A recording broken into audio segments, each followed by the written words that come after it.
nas dores e rudes provações. Olha só, o que acontece nas dores e rudes provações? Quanto se demoram no exame dos insucessos, recolhendo reproche e coletando amarguras, estão na retaguarda em dolorosas lamentações. Vocês conseguem dimensionar o que quer nos dizer essa mensagem, né? Ela é a nossa consciência nos cobrando, nos culpando, e nós não seguindo em frente, né? Não nos libertando desse sentimento de culpa. Um dia eu vi o Haroldo Dutra Dias dizendo, né? Nós ainda vimos Jesus na cruz. Por quê?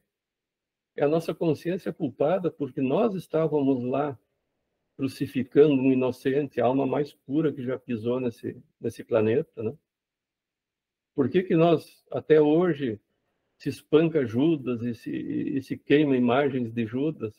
É a consciência pesada do homem, traidor também, que a traição de Judas com Jesus lembra as nossas traições do dia a dia, em todos os sentidos, não é? Então, é aquela história que a gente não se dá conta. O homofóbico, o que é um homofóbico? Ele quer combater a homofobia dele, combater o homossexual que vive nele, então ele procura agredir o outro. Esse é o homofóbico. Aquele que agride uma prostituta, ele está agredindo a ele próprio, que é o prostituto, aquele que vive nele. Tudo que nós transferimos para o outro é aquilo que vive em nós. Não é? Então nós temos que ter cuidado nisso. E aí essa imagem diz assim, essa mensagem diz assim, ela continua, né? Levanta o espírito combalido e avança na direção do bem que te convida à felicidade. Não fiquemos estacionados no remorso, na culpa. Nós falhamos, nós levantamos e seguimos adiante, né? Não fiquemos estacionados ali lamentando. E é interessante essa questão, ela nos leva à questão número 169 do Livro dos Espíritos, que Kardec pergunta, então, na questão 169, se é invariável o número das encarnações para todos os espíritos. E eles respondem, não, aquele que caminha depressa a muitas provas se forra. Todavia, as encarnações sucessivas são sempre muito numerosas, porquanto o progresso é quase infinito. Confesso que essa questão aqui, o progresso é quase infinito, me deixa às vezes pensativo. Só que é uma coisa que ainda é muito cedo para mim pensar. O progresso é quase infinito, quer dizer que ele tem fim, né? Mas esse fim, onde é que ele chega? Onde é que é esse fim? Então não preciso pensar nesse fim, vou pensar no agora. Pode falar, Carlos? Pois é, Daniel, essa questão é muito interessante, né? Porque eu sempre lembro disso, porque um dia eu vou chegar a ser um espírito puro. E aí, quando eu tiver no meu primeiro segundo de espírito puro, eu vou lembrar que existe Jesus, que está há milhões de anos como espírito puro. Imagina a evolução contínua que isso requer, o aprendizado constante, a caminhada linda que tem pela frente, né? Então é uma questão muito legal. É isso que aí eu paro de pensar, porque se Jesus, quando esteve aqui, já era puro, e ele evoluiu todo esse tempo, imagina para mim chegar lá. Então não adianta eu ficar pensando no lá agora. Vou pensar no hoje, que eu sou hoje, e o quanto eu posso me melhorar. Não querer dar saltos. A evolução não dá saltos, né? Então, então é interessante isso. E então, como eu estava falando da questão 169, né, que o progresso é quase infinito. Então, eu não devo pensar nisso agora, deixa para depois. Então, é interessante, né? Existe, nós vendo isso, eu vendo essa mensagem no integral, né? E ela diz assim, as pessoas que buscam a intriga, a suspeita, né?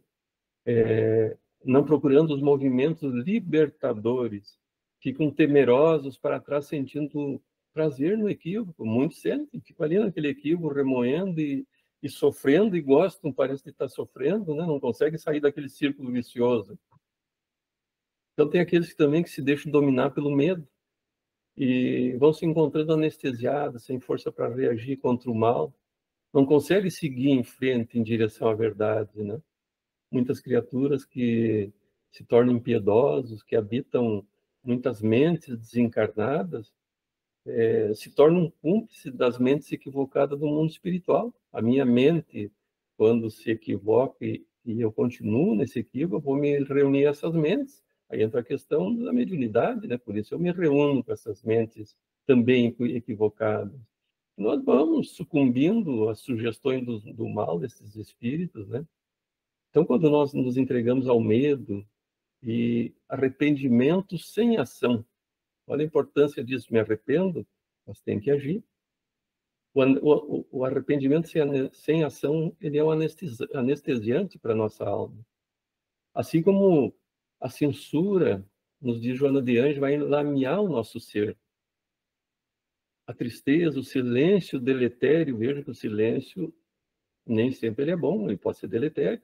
Eles vão ser como as nuvens escuras que vão dificultando a passagem da luz do sol, a passagem da nossa luz, né? Então, não nos permitamos que o cansaço ou o desencanto tomem posse da nossa alma, não nos deixando visualizar a verdade. Não agasalhemos esse sentimento. Confiemos sempre em Jesus e nos entreguemos a Ele. Se passamos por dificuldade, todos passamos, vamos armar o nosso coração com a prece e com amor. E assim nós vamos vencer. O amor, ele se faz o equilíbrio diante da desordem, da dor. E o amor, ele é a esperança para todos nós. Então, se nós nos sentirmos em desespero, o amor é o nosso porto seguro. Se o mal se nos apresenta, o amor é a representação mais vigorosa que vai nos ajudar a confiar sem temer cansaço e de nós prosseguirmos até o fim. Nós nunca devemos nos abater, né? Vamos nos lembrar sempre de Jesus, que podia ter vivido naquela época, vejam bem, cercado de bajuladores, vivendo entre os prazeres fáceis, não é? Nas ilusões da carne, mas o que escolheu Jesus? Viver onde existia dor e sofrimento, na companhia de homens simples e corações cheios de problemas, né? Muitos amigos atormentados e perseguidos. E ele mesmo foi perseguido, julgado, encarcerado e, para completar, foi crucificado. Mas, logo a seguir, o que aconteceu? Como nós vemos nas Escrituras, ao terceiro dia ele ressuscitou e foi alcançar o que chama Joana de Ângeles a plenitude da imortalidade. E alcançou, assim, a sublime vitória sobre a carne. E ele foi o quê? Nos esperar, através dos séculos, o nosso retorno, né, ao seio do Senhor. Então, essa é a mensagem que eu trouxe hoje. Essa mensagem ela é do livro Espírito e Vida, do Divaldo Franco e da Joana de Ângeles.